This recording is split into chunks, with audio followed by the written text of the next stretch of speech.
क्या आपके साथ कभी ऐसा हुआ है कि किसी ने आपको किसी काम के करने से मना किया हो, ये कहो अरे तुम तो ये काम नहीं कर सकते, और आपके दिल में उस काम के करने की ख्वाहिश पहले से ज्यादा बढ़ गई हो? वेल, ह्यूमन बिहेवियरल साइकोलॉजी के टर्म में इसे फॉरबिडन फ्रूट इफेक्ट कहते हैं, जिसे 1966 में सबसे पहले थ्योरी ऑफ रिएक्टेंस के नाम से जैक ब्रैहम ने डिस्कवर किया। आसान लफ्जों में, जिस चीज से इंसान को जितना रोका जाए उस चीज की ख्वाहिश दिल में और ज्यादा बढ़ने लगती है। इस बात का जिक्र मैंने क्यों किया, ये वीडियो में आगे आपको पता चलेगा। 2008 में पाकिस्तान टेलीकम्युनिकेशन अथॉरिटी पीटीए ने यूट्यूब को बैन कर दिया। वजह, एक ब्लास्फेमस वीडियो अपलोड हुई। हल, पूरा यूट्यूब बैन। लिटरली किसी मच्छर को मारने के लिए पूरा घर ही जला दिया जाए। 2010 में फ्लिकर, फेसबुक, विकिपीडिया सब बैन। वजह, एक ब्लास्फेमस पेज आ गया, एक बच्चा शोर कर रहा हो और पूरी क्लास को पीट दिया जाए, और जब उस टीचर से रीजन मांगी जाए कि आपने क्यों मारा, और वो कहे कि ये बच्चा शोर कर रहा था इसलिए मैंने पूरी क्लास को मार दिया, तो इसे रैशनली आप क्या कहेंगे? 2012 से 2016 तक 4 साल तक यूट्यूब बैन रही। जी हाँ, पूरे 4 साल। दुनिया इंटरनेट में तरक्की कर गई और हम प्रॉक्सीज ढूंढते रह गए।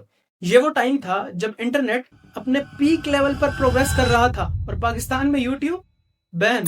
2017 में ट्विटर बैन। 2024 में इंस्टाग्राम, व्हाट्सएप, टिकटॉक पूरे 6 दिन के लिए बैन रहा, और उसके बाद 2024 में एक्स, जिसे ट्विटर कहते हैं, पूरे 15 महीने के लिए बैन रहा, जो कि अभी 2025 में जिससे बैन लिफ्ट किया गया। लिटरली अगर बात पसंद ना आए तो ऐप बैन कर दो। इस बात का रिजल्ट क्या निकला? क्या इंटरनेट से ब्लास्फेमी खत्म हुई? जी नहीं। क्या इंटरनेट से वल्गैरिटी कम हो गई? जी नहीं। क्या सोशल मीडिया यूजर्स कम हुए? बिल्कुल नहीं।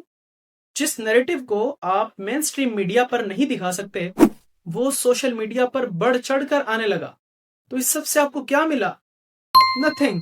बल्कि इसके बरक्स सोशल मीडिया यूजर्स की तादाद हर साल बढ़ती ही चली गई। 2024 की एक रिपोर्ट के मुताबिक, जिसे पीटीए ने पब्लिश किया, सिर्फ यूट्यूब के यूजर्स 7 करोड़ से ज्यादा हैं। जी हाँ, 7 करोड़। और फेसबुक के यूजर्स 6 करोड़ से ज्यादा। यही हाल बाकी एप्स का भी है।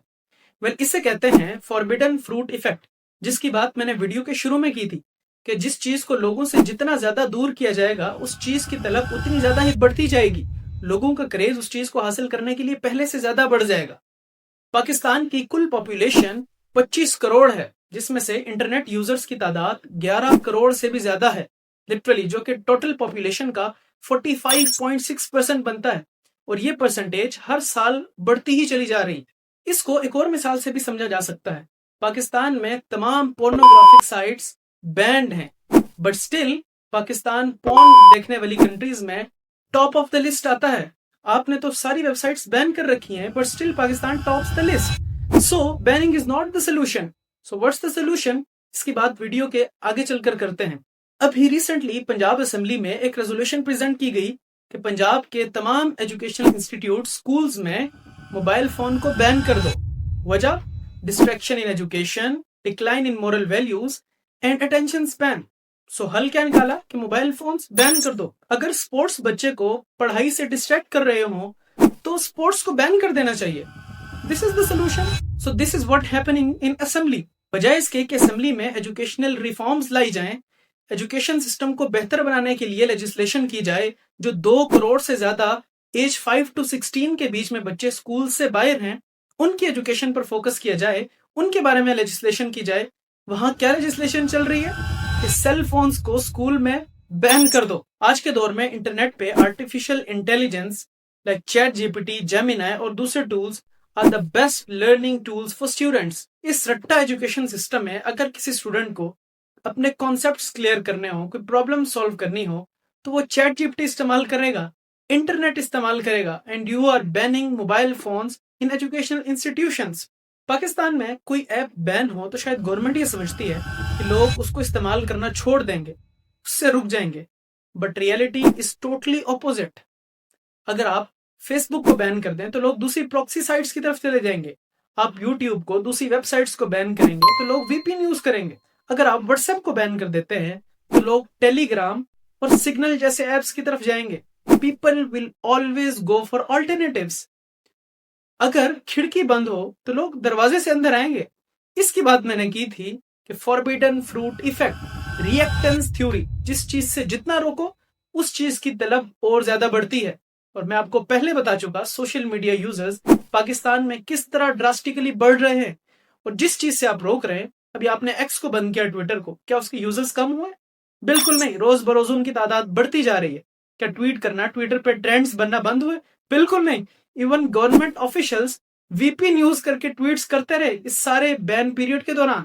सोशल मीडिया बैन करने से ना तो लोग रुकेंगे और ना ही सच छुपेगा, बल्कि ट्रस्ट कम होगा और बाईपासिंग बढ़ जाएगी।